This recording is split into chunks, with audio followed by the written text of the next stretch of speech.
नमस्कार, मैं दर्शन सुधाकर क्लिक दर्शन पर आपका स्वागत करता हूं। बिहार में चुनाव कांटे का दिखाई दे रहा था।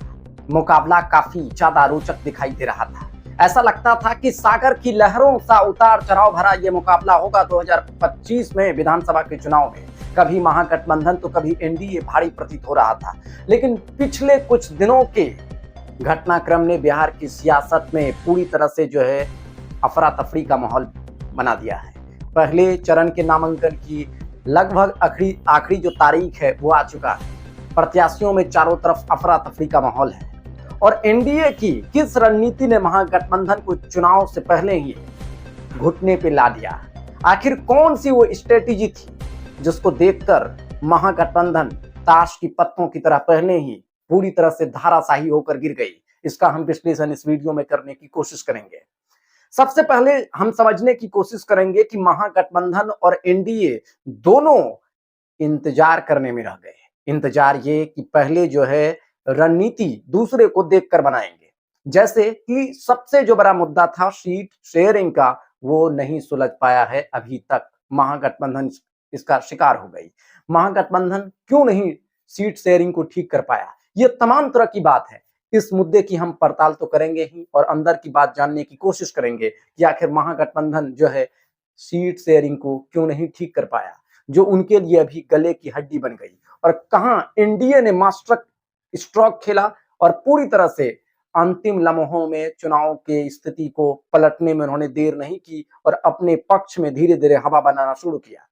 इसको समझने के लिए सबसे पहले ये समझना पड़ेगा कि राहुल गांधी ने बिहार में चुनावी शंखनाद किया था वोट चोर गद्दी छोर के नारे के साथ, और उन्होंने वोटर अधिकार यात्रा निकाला था, जिसका मकसद था कि अपने सहयोगी दलों में एक प्रेशर क्रिएट करना, दबाव बनाना और अधिक से अधिक सीट हासिल करना, जिसके शिकार तेजस्वी यादव हो गए। राहुल गांधी को जब प्रेस कॉन्फ्रेंस में पूछा गया था कि महागठबंधन की तरफ से क्या तेजस्वी यादव सीएम पद का उम्मीदवार होगा, तो राहुल गांधी ने काफी कूटनीतिक तरीके से जवाब दिया था और उसके बाद बात आगे बढ़ती गई। जब तक तेजस्वी यादव को यह बात भनक लगी तब तक देर हो चुकी थी और चुनाव के अंतिम लम्हों के बीच तेजस्वी यादव ने बिहार में अधिकार यात्रा निकाला, लेकिन तब तक बहुत देर हो चुका था।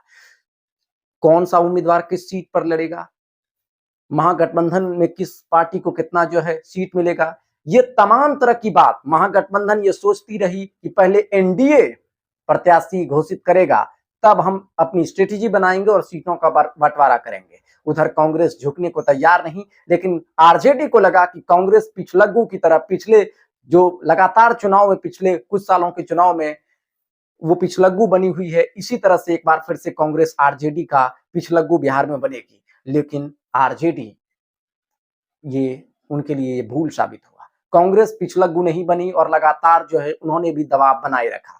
अब असर ये है कि कई ऐसे सीट हैं जो बताया जा रहा है कि जहां की एक दूसरे के खिलाफ महागठबंधन के उम्मीदवार होंगे, जिसे राजनीति में फ्रेंडली फाइट कहा जाता है। लेकिन समझने की बात है कि जिस तरह से महागठबंधन के जो उम्मीदवार हैं, ऐसा क्या नौबत आया कि वो अपने ही कैंडिडेट के खिलाफ चुनाव लड़ेंगे। इसको समझने के लिए थोड़ा सा हमें पृष्ठभूमि और थोड़ा सा पीछे जाना पड़ेगा। अगर तेजस्वी यादव को कांग्रेस सीएम फेस घोषित कर देती तो हो सकता था कि एक कोऑर्डिनेशन अच्छा होता। दोनों पार्टी एक दूसरे पर दबाव बनाना चाहती है और इसके जो छोटे छोटे घटक दल हैं, जैसे कि जो वामपंथी पार्टी हैं, सीपीआई, सीपीआईएन, माले, और उसके बाद आप कह सकते हैं कि जो वीआईपी की पार्टी है, ये सब भी अधिक से अधिक सीट लेना चाहते हैं। इस दबाव में, इस सोच में महागठबंधन पूरी तरह से चुनाव के पहले ही बिखर गया और सहमति आपस में नहीं बना पाई।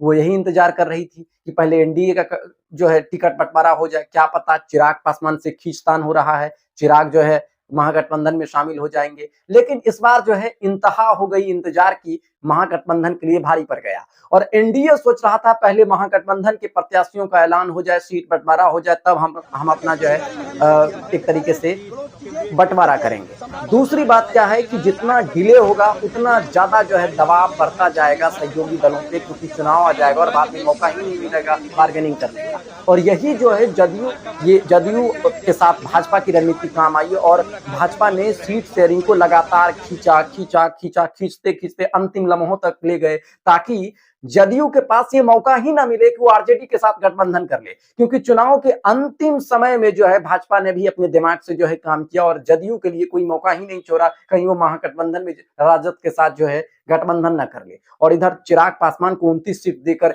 एक बहुत बड़ी रणनीतिक चाल जो है भाजपा ने खेली और इन सब के बीच जो है भाजपा की एक मनोवैज्ञानिक जीत कही जा सकती है।